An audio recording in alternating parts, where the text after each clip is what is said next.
Ndabasuje cyane mu izina ry'Umwami wacu Yesu Kristo. Imana y'amahoro nibishimire kandi Uwiteka akomeze abahire muri byose. Mwene so Ernest Niyonsenga ubasuhuje. Ninjye tujye kubana muri iki kiganiro isoko y'agakiza. Tujye kuganira ku mbabazi. Imbabazi mvuga ni imbabazi z'Imana. Imana ishimwe cyane. Turasoma igitabo cy'umuhanuzi Yesaya igice cya 61. Turera ku murongo waho wa mbere ndetse turaza gusoma n'umurongo wa kabiri. Ariko mbere yaho reka dusenga Imana ibane natwe mu izina rya Yesu Kristo. Data urakomeye, urera kandi urakiranuka, uri mwiza, ubereye mwiza, bagutegereje, bagushakana umwete bose barakubona. Ijambo ryawe rimbwira ngo komange ku rugi muzakingurirwa, dawe muzahabwa kandi mushake muzabona. Imana ishimwe cyane. Ubuntu bwawe n'urukundo rwawe n'imbabazi zawe nibyo bitubeshejeho, kandi ibyo byose uko biri nawe ni kuri uhabwa icyubahiro.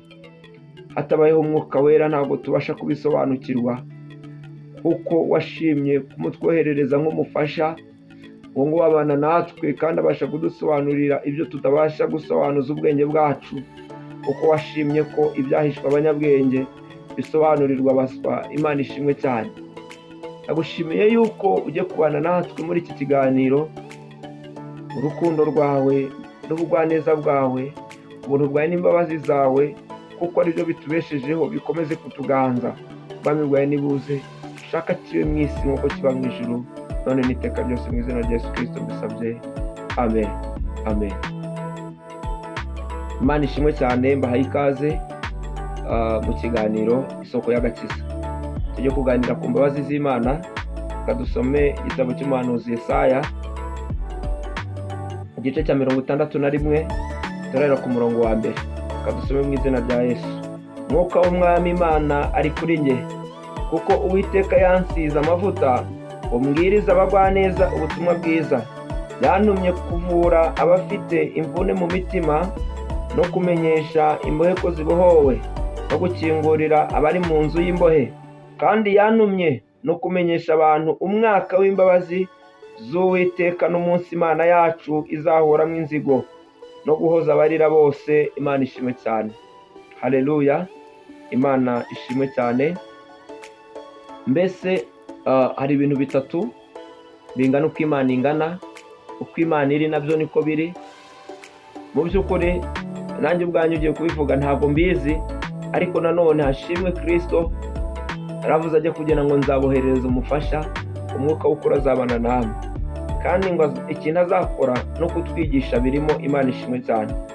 Ko tumaze gusenga tujye kuvuga ku mbabazi z'Imana, ariko ibindi bintu bibiri bingana uko Imana ingana cyangwa uko biri n'uko Imana iri, harimo ubuntu bw'Imana ndetse n'urukundo rw'Imana. Imana ishimwe cyane. Mbese kubera iki umuntu agomba gutanga imbabazi? Niye mpamvu tugomba gutanga imbabazi? Impamvu tugomba gutanga imbabazi kuko twese turi abanyabyaha. Buri gihe muri sosiyete tubayemo tugomeza twitana ba mwana ngo bariya ni beza, twebwe turi beza, bariya ni babi. Watambuka ku muntu wakumva icyo avuze, buriya ni mwiza, bari kuriya bari kuganira bitewe n'icyo avuze, uriya ni mubi. Tugomba gutanga imbabazi kuko twese turi babi. Bose bakoze ibyaha, twese twakoze ibyaha, twakegera intebe y'Imana. Ariko ashimwe Yesu kuko yatubereye umuhuza n'Imana. Imana ishimwe cyane. Dusome mu rwandiko Paulo yandikiye itorero rya Efeso. Rwandiko Paulo yandikiye Abefeso, ni igice cyaho cya kabiri. Abefeso igice cya kabiri. Turasoma ku murongo waho wa mbere tugeze no ku murongo wa 6. Imana ishimwe cyane. Reka dusome mu izina rya Yesu. Namwe yarabazuye mwebwe abari bapfuye muzize ibicumuro n'ibyaha byanyu, ibyo mwagenderagamo kera mukurikiza imigenzo y'isi, mugakurikiza umwami utegeka ikirere, ari we mwuka ukorera mu batumvira. Kandi natwe twahoze muri bo, dukurikiza ibyo kamere yacu yifuza, tugakora ibyo kamere n'imitima byacu byishakira, kandi ku bwa kavukire yacu twarabo kugirirwa umujinya nk'abandi bose. Imana ishimwe cyane. Reka tugarukire aha ngaha. Bivuze ngo twakitana ba mwana, bamwe ni beza abandi ni babi, ariko tubanye neza ko twese twari babi. Ni ukuri usibye Yesu Kristo, amaraso ya Yesu yaduhinduye bazima, ariko twari babi. Twakurikizaga imigenzo ndetse n'ingeso za kamere, umwuka ukorera mu batumvira, ariko hashimwe Kristo ko yiyungiye, Imana yiyunze natwe ibinyujije muri Kristo Yesu. Nashimwe uwo mwami w'abami kandi ahimbazwe. Imana ishimwe cyane. Rero kuko abantu benshi bakomeza kwitana ba mwana, aba ni beza bariya ni babi, tumaze kubona ko twese turi babi, na niyo mpamvu tugomba kubabarirana, tugomba gutanga imbabazi nuko twese turi babi, kandi ko twababariwe natwe tubabarirane. Ijambo ry'Imana, ubutumwa bwiza bwanditswe na Matayo igice cya 5 umurongo wa 7, ibi yavuze ngo hahirwa abanyembabazi kuko aribo bazazigirirwa. Imana ishimwe cyane. Rero bene data, umwuka wera wenyine niwe uhesha umuntu gusobanukirwa imbabazi z'Imana. Nta mwuka wera ntabwo wasobanukirwa imbabazi z'Imana, ariko Imana ishimwe ko umwuka wera atuma dusobanukirwa imbabazi z'Imana. Reka dusome mu gitabo cy'umuhanuzi Yesaya, igice cyaho, igitabo cy'umuhanuzi Yesaya, igice cyaho cya 53, turasoma umurongo wa 7 ndetse n'uwa 8 n'uwa 9 n'uwa 10. Twumve icyo Imana iri kuvugana natwe. Imana ishimwe cyane. Reka dusome igitabo cy'umuhanuzi Yesaya, igice cya 53, umurongo waho wa 7 dushyitse ku wa 10. Reka dusome mu izina rya Yesu. Yararenganye cyane ariko yicisha bugufi, ntiyabumbura akanwa ke, amera nk'umwana w'intama bajyana kubaga, cyangwa nk'uko intama icecekera imbere y'abayikemura, niko atabumbuye akanwa ke. Guhemurwa no gucirwaho iteka nibyo byamukujeho. Mu b'igihe cye ninde witayeho ko yakuwe mu isi y'abazima, akaba yarakubitiwe ibicumuro by'ubwoko bwe? Bategetse ko ahambanwa n'abanyabyaha, yari kumwe n'umutunzi mu rupfu rwe, nubwo atagiraga urugomo kandi ntagire uburyarya mu kanwa ke. Ariko Uwiteka yashimye kumushenjagura, yaramubabaje. Ubwo bugingo bwe buzitambaho igitambo cyo gukuraho ibyaha, azabona urubyaro, azarama. Ibyo Uwiteka ashaka bizasohozwa neza n'ukuboko kwe. Imana ishimwe cyane. Haleluya. Imana ishimwe cyane. Ni ukuri iri jambo rigaragaje imbabazi z'Imana twaboneye muri Kristo Yesu. Nababwiye ngo uko Imana ingana niko imbabazi zayo ziri. Uko Imana iri niko imbabazi zayo ziri. Uko ubushobozi bwayo bungana nta niko imbabazi itugirira zingana. Imana ishimwe cyane. Uyu ni Kristo Imana yemeye kumushenjagura kubw'ibyaha byacu, ngo yaracecetse amera nk'intama ijyanywe mu ibagiro. Nta n'umwe yigeze atunga urutoki habe no kuvuga.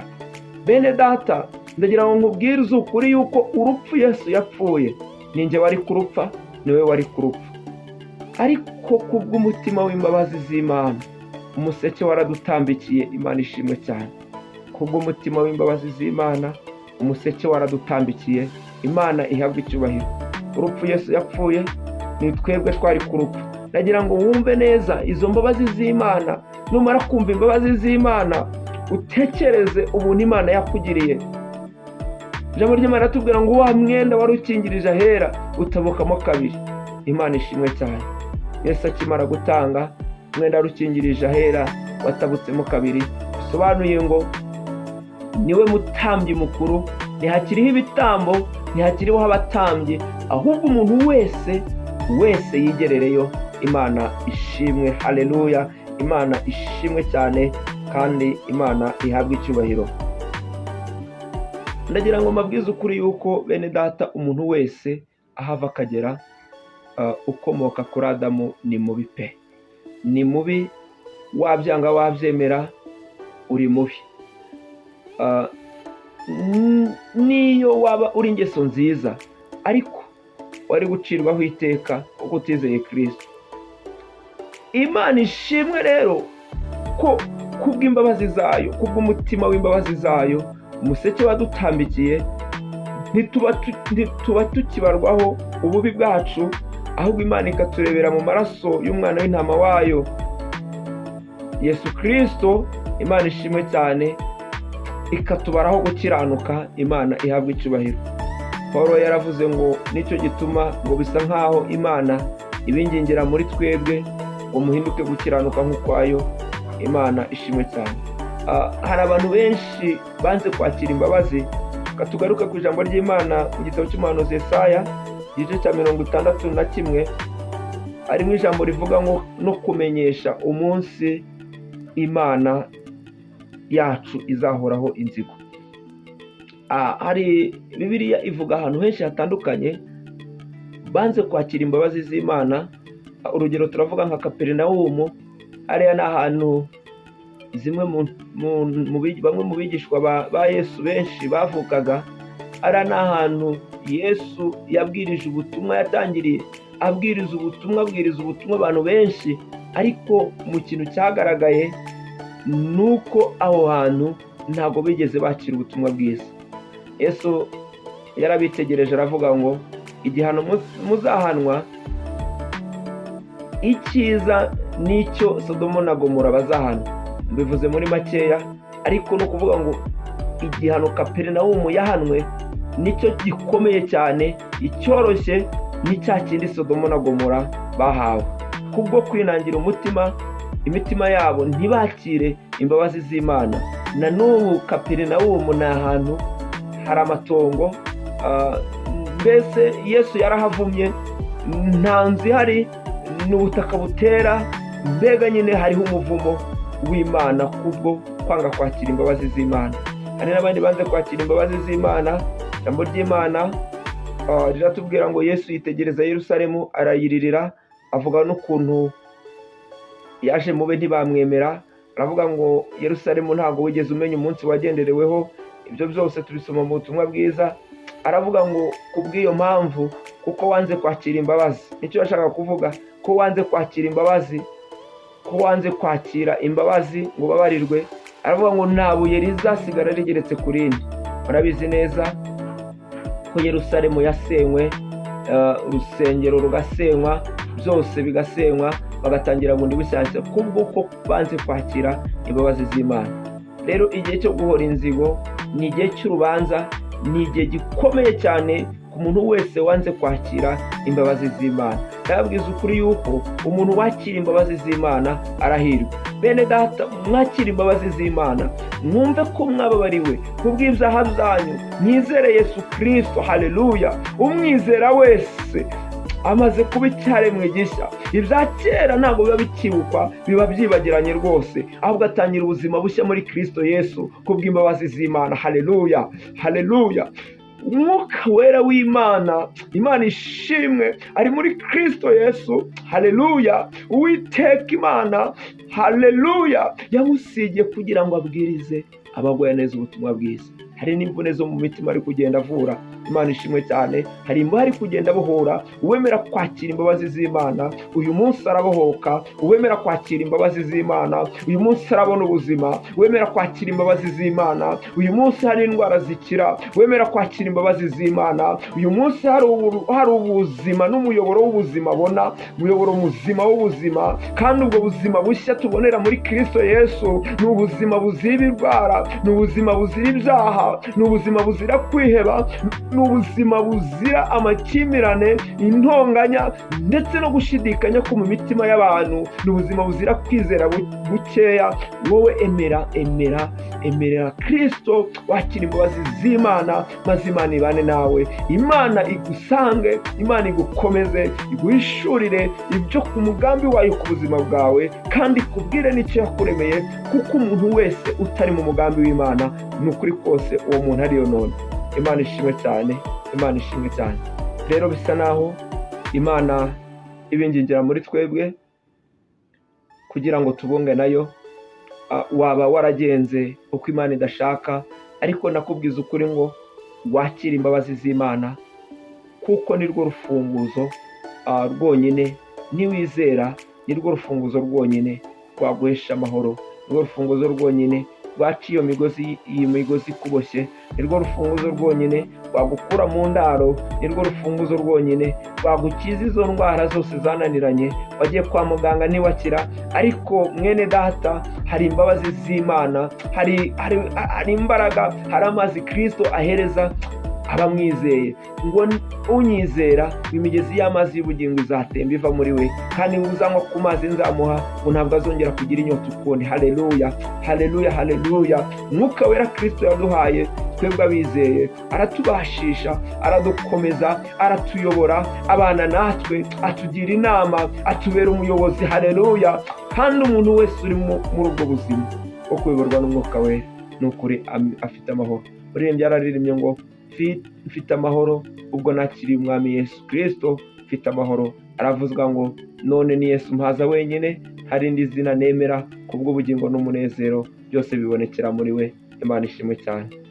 Turasoje rero, ariko ndakwinginga kubw'imbabazi z'Imana wakira izo mbabazi, wizere Kristo umwami n'umukiza, numara kumwizera urakizwa. Imana itugirire neza cyane. Ugiye gusenga Imana aho uri, winginga Imana mu mutima wawe, uvuge ngo mwami Imana, nanze kwakira imbabazi, hazagerwaho n'igihano cyo guhora inzigo, hazagerwaho n'igihano cy'urupfu rw'iteka, cya kindi Satani n'inkozi z'ibibi bazahananwa. Icyo ngicyo winginga Imana kugira ngo Imana igukure muri babandi banze kwakira imbabazi, maze Imana yongere ikugarukeho, kandi ubone ubuzima bushya muri Kristo Yesu. Amen. Reka dusenge. Imana ikomeze ibane natwe. Turagushimiye mwami, turaguhimbaje, tugushimiye ko uri kumwe natwe munsi ku munsi. Tubona ineza yawe, urukundo rwawe n'imbabazi zawe biratugose, mu izina rya Yesu Kristo. Haleluya. Ijambo ryawe ni inkota ikebera mu ngi yombi.